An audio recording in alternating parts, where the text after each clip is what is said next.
এখন থেকে একটি প্রমাণেই জমির মালিকানা নির্ধারণ, লাগবে না আর কোনো কাগজ, কোনো দিন কেউ আপনার সম্পত্তি কেড়ে নিতে পারবে না। সুপ্রিয় ভিউয়ার্স, এই যে একটি ডকুমেন্ট, এই একটি ডকুমেন্ট কোনগুলো এবং কিভাবে সংগ্রহ করা যাবে, আজকের এই ভিডিওটিতে সেই সকল বিষয় নিয়ে বিস্তারিত আলোচনা করব। সুপ্রিয় ভিউয়ার্স, ভিডিওর বিষয়বস্তু বুঝতে গেলে ভিডিওটি মনোযোগ সহকারে দেখতে হবে। আর দেখার পর যদি ভালো লেগে থাকে, আরো কোনো ভিডিও দেখার আগ্রহ জন্মায়, তাহলে আমাদের চ্যানেলটি সাবস্ক্রাইব করে রাখতে পারেন। আর পরবর্তী ভিডিও নোটিফিকেশন পেতে পাশে থাকা বেল আইকনটি চেপে দিয়ে রাখবেন। আসসালামু আলাইকুম। সুপ্রিয় ভিউয়ার্স, আমরা অনেকেই কোনো না কোনো ভাবে সম্পত্তির মালিক কিংবা মালিকানা অর্জন করতে চলেছি। তবে এক্ষেত্রে আমরা কিন্তু হিজিবিজি একগাদা কাগজ সংগ্রহ করে রাখি। সেই কাগজগুলো যে প্রয়োজন নেই তা না, তবে অনেক ক্ষেত্রেই ওই সকল আনুষঙ্গিক কাগজ কিন্তু আপনার মালিকানা প্রমাণ করার জন্য যথেষ্ট না।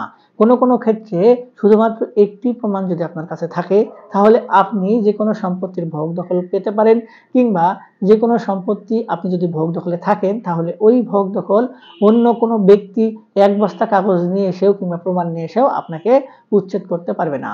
এক্ষেত্রে কিছু বিষয় রয়েছে, অর্থাৎ কোনো কোনো ক্ষেত্রে দলিল কিংবা কোনো কোনো ক্ষেত্রে খতিয়ান আপনার এই ক্ষেত্রে প্রযোজ্য কিংবা গুরুত্বপূর্ণ। এখন যে বিষয়টি আপনার সামনে উঠে আসবে সেই বিষয়টি হচ্ছে দলিলের ক্ষেত্রে।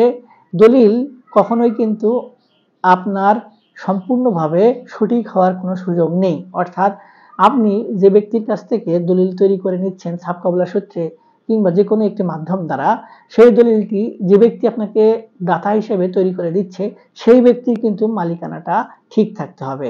অর্থাৎ আইন যেটি বলছে যে সম্পত্তির মালিকানা অর্জনের কিছু যে ওয়ে রয়েছে, অর্থাৎ ওয়ারিশান সূত্রে প্রাপ্ত হতে হয়, সম্পত্তি ক্রয় বিক্রয় সূত্রে মালিকানা অর্জন করতে হয়, হেবা সূত্রে, দানপত্র সূত্রে, এইভাবে মালিকানা অর্জন করতে হয়। তো এই যে মালিকানা অর্জন, জমির মালিকানা যেদিন থেকে সৃষ্টি হয়েছে, অর্থাৎ সেই ব্রিটিশ আমল থেকে এখন পর্যন্ত যদি আপনার কাছে সঠিক মালিকানার থেকে হস্তান্তর হয়ে আসে, অর্থাৎ জমি হয়তো কোনোভাবে ওয়ারিশান সূত্রে প্রাপ্ত হয়ে মালিকানা অর্জন হয়েছে, অথবা কোনো ক্ষেত্রে হয়তো পরের সূত্রে মালিকানা সূত্রে অর্জন করে আপনার পর্যন্ত এসেছে, তাহলে আপনি যে দলিলটি তৈরি করে নিয়েছেন সেই দলিলটি কখনোই আপনার বাতিল করার সুযোগ থাকবে না। তবে অবশ্যই দলিল তৈরি করার মধ্যে 3 মাসের মধ্যে রেজিস্ট্রেশন করতে হবে এবং দলিলে আপনার কখনোই কোনো ধরনের ভুল থাকা যাবে না। আমাদের দলিল তৈরি করার ক্ষেত্রে কিছু ভুল হয়ে থাকে, অর্থাৎ করণিক ভুল কিংবা ইচ্ছাকৃতভাবে অনেক ক্ষেত্রে ভুলভাবে দলিল তৈরি করে দেওয়া হয়ে থাকে। এক্ষেত্রে দলিলের যে মূল বিষয়বস্তু, অর্থাৎ যে বিষয়গুলো কোনোভাবে যদি ভুল হয়, তাহলে সেই দলিলের কিন্তু কোনো ক্রেডিবিলিটি কিংবা গ্রহণযোগ্যতা থাকে না।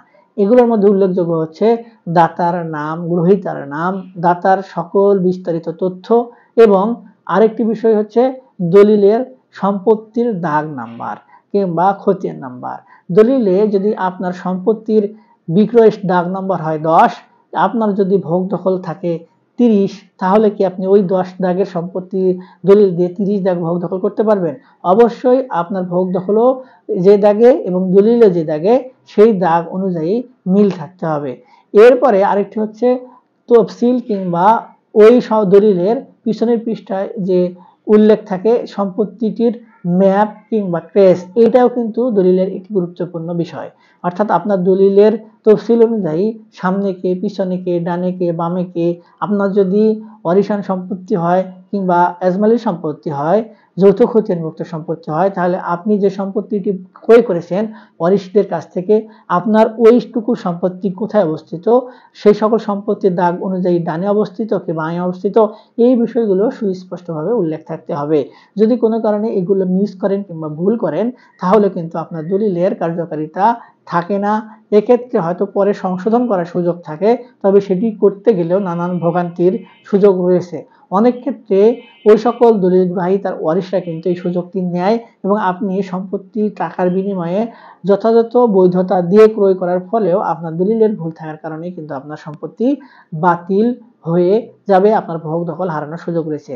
আর যদি আপনি সকল কিছু ঠিকঠাক যাচাই বাছাই করে তারপরে দলিল তৈরি করে নেন এবং আপনার যদি মালিকানা চেইন সংক্রান্ত কোনো সমস্যা না থাকে, দলিলে কোনো ভুল ভ্রান্তি না থাকে, তাহলে আপনার ওই দলিলের বলে আপনি সম্পত্তি চিরদিন ভোগ দখল করতে পারবেন।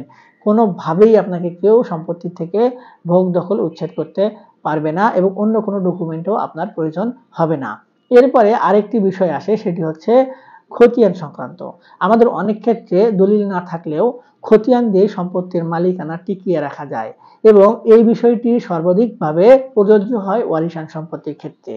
অনেক সময় আমাদের ওয়ারিশদের সম্পত্তির ক্ষেত্রে পিতা কিংবা মাতার নামে কিংবা অন্য কোনো ব্যক্তির নামে সম্পত্তির মালিকানা থাকে, কিন্তু আমরা কোনো ক্ষেত্রেই ওই ব্যক্তি অর্থাৎ যে ব্যক্তি সম্পত্তির মালিক তিনি যে মৃত্যুবরণ করলেন তার কাছ থেকে তো সম্পত্তির দলিল তৈরি করে নিলাম না।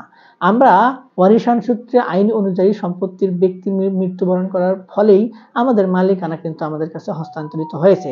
এক্ষেত্রে ওই যে হস্তান্তরিত হলো অটোমেটিকলি, এক্ষেত্রে আমাদের দলিল থাকলো না, আমাদের থাকলো কি সম্পত্তির খতিয়ান। এখন ওয়ারিশান সূত্রে সম্পত্তির মালিকানা অর্জন করার জন্য আমাদের খতিয়ানই কিন্তু সবথেকে গুরুত্বপূর্ণ বিষয়। এক্ষেত্রে আমাদের যেটি সংগ্রহ করতে হয় সেটি হচ্ছে ওয়ারিশান সনদ, এবং এই ওয়ারিশান সনদ এবং পরবর্তীতে আমাদের পিতা কিংবা মাতার নামে যে খতিয়ান রয়েছে, রেকর্ড খতিয়ান রয়েছে, সেটির দ্বারাই কিন্তু আমরা সম্পত্তির মালিকানা অর্জন করব এবং এক্ষেত্রে আমাদের আর কোনো প্রমাণের প্রয়োজন নেই। এবং এই বিষয়টি পরবর্তীতে আমাদের যে সকল ওয়ারিশরা রয়েছে, অর্থাৎ যদি একাধিক ওয়ারিশ হয়ে থাকে তাহলে শুধুমাত্র ওয়ারিশদের মধ্যে ভাগাভাগির যে দলিল কিংবা সম্মতিপত্র কিংবা আমরা যেটিকে বাটোয়ারা দলিল বলি সেটি সংগ্রহ করে ওই সংগ্রহকৃত দলিলের মাধ্যমে আমাদের নামে নামজারির মাধ্যমে কিংবা জমা খারিজের মাধ্যমে খতিয়ান সংশোধন করে নিজেরা আবার খতিয়ান বলে মালিকানা অর্জন করতে পারবো। অনেক ক্ষেত্রে এখন কিন্তু যদি বাটোয়ারা দলিল কিংবা বন্টন দলিল না হয় তাহলে কিন্তু যৌথ খতিয়ান করে দেওয়া হচ্ছে এবং কোনো ক্ষেত্রেই আর যৌথ খতিয়ান আবেদন বাতিল করার কোনো সুযোগ থাকছে না। এই যে খতিয়ান, এই খতিয়ানের গুরুত্ব কিন্তু এতটাই।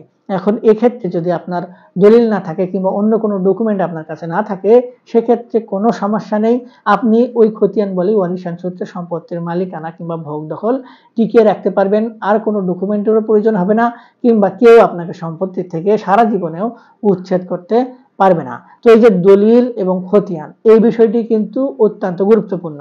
কোনো কোনো ক্ষেত্রে দলিল খতিয়ান না থাকলেও শুধুমাত্র খাজনা দাখিলাতের কাগজ দিয়েও জমির মালিকানা সহ চ্যালেঞ্জ করা যায় এবং আদালতে মোকদ্দমাও দায়ের করা যায়। তবে এই ক্ষেত্রে বিষয়গুলো অনেক ক্ষেত্রে চ্যালেঞ্জিং। তবে যদি কোনো ক্ষেত্রে কোনো ব্যক্তি আপনার দুর্বলতার সুযোগ নিয়ে আপনার ওয়ারিশান সম্পত্তি নিজের নামে নামজারি করে ফেলে এবং আপনার অংশটুকু আপনাকে না দেয়, সেক্ষেত্রে আপনি কিন্তু আদালতে আবার ওই জমির যে মালিকানা সেই মালিকানা সূত্রে আপনার নামে খতিয়ান সংশোধন করার জন্য আবেদন করতে পারবেন, আদালতে মামলা করতে পারবেন।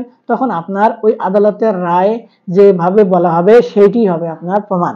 এবং অনেক ক্ষেত্রে যদি আবার কোনো ব্যক্তি আদালতে মামলা দায়ের করে জমি জমা সংক্রান্ত বিষয়ে এবং কোনোভাবেই বোঝা যাচ্ছে না যে জমির আসল মালিক কে, সেক্ষেত্রে আদালত পূর্ব বিবেচনা করে যে সিদ্ধান্তটি দিবেন সেই সিদ্ধান্ত অনুযায়ী যে ব্যক্তি সম্পত্তির মালিক সেই ব্যক্তি কিন্তু সারা জীবন ওই আদালতের সিদ্ধান্ত অনুযায়ী সম্পত্তির মালিকানা অর্জন করতে পারবেন কিংবা ভোগ দখল করতে পারবেন এবং ওই আদালতের যে রায় সেই রায়টি হবে আপনার দলিল। এক্ষেত্রে আর কোনো ধরনের ডকুমেন্ট প্রয়োজন হবে না, কোনোভাবেই আপনাকে ওই আদালতের রায় ভায়োলেশন করে কোনোভাবেই আপনাকে সম্পত্তির থেকে ভোগ দখল উচ্ছেদ করতে পারবে না। সুপ্রিয় ভিউয়ার্স, এই যে 3 থেকে 4 ধরনের ডকুমেন্ট, এই 3 থেকে 4 ধরনের ডকুমেন্ট গুলোই হচ্ছে আপনার সম্পত্তির মালিকানা প্রমাণ করার জন্য যথেষ্ট, আর কোনো প্রমাণের দরকার নেই। তবে আনুষঙ্গিক সাপোর্টিং ডকুমেন্ট অবশ্যই লাগবে, অর্থাৎ মৌজা ম্যাপ অনেক সময় প্রয়োজন হয়, খাজনা দাখিলাত করতে হয় এবং সেই কার্বন কপি রসিদ কিংবা রসিদগুলো আপনার সংগ্রহে রাখতে হবে। এই যে এগুলো কিন্তু সাপোর্টিং ডকুমেন্ট, তবে এগুলো মালিকানা প্রমাণ করার ক্ষেত্রে অনেক ক্ষেত্রেই দুর্বল, তবে অনেক ক্ষেত্রে সেগুলো দিয়েও করা যায়। তবে এক্ষেত্রে অবশ্যই আপনাকে স্ট্রং ভাবে মালিকানার এভিডেন্স গুলো সংগ্রহে রাখতে হবে। সুপ্রিয় ভিউয়ার্স, আশা করি ভিডিওর বিষয়বস্তু বুঝতে পেরেছেন। তারপরে যদি এই সংক্রান্ত বিষয় নিয়ে আপনাদের আরো কোনো কিছু জানার থাকে কিংবা বোঝার থাকে তাহলে আপনারা হাতে থাকা স্মার্টফোনটির মাধ্যমে অনলাইনে সার্চ দিয়ে বিষয়গুলো সম্পর্কে সঠিক ধারণা অর্জন করতে পারবেন। কিংবা আমাদের থেকে কোনো পরামর্শ নিতে চাইলে ভিডিও নিচে কমেন্ট বক্স রয়েছে, সেখানে কমেন্টস করবেন, আমরা আপনাদের সহযোগিতা করার চেষ্টা করব। আর ভিডিওটি ভালো লেগে থাকলে লাইক কমেন্ট শেয়ার করে আমাদেরকে অনুপ্রেরণা দিবেন। আজকে এ পর্যন্তই, দেখা হবে সামনে নতুন কোনো ভিডিওতে। ততদিন পর্যন্ত ভালো থাকবেন, ধন্যবাদ।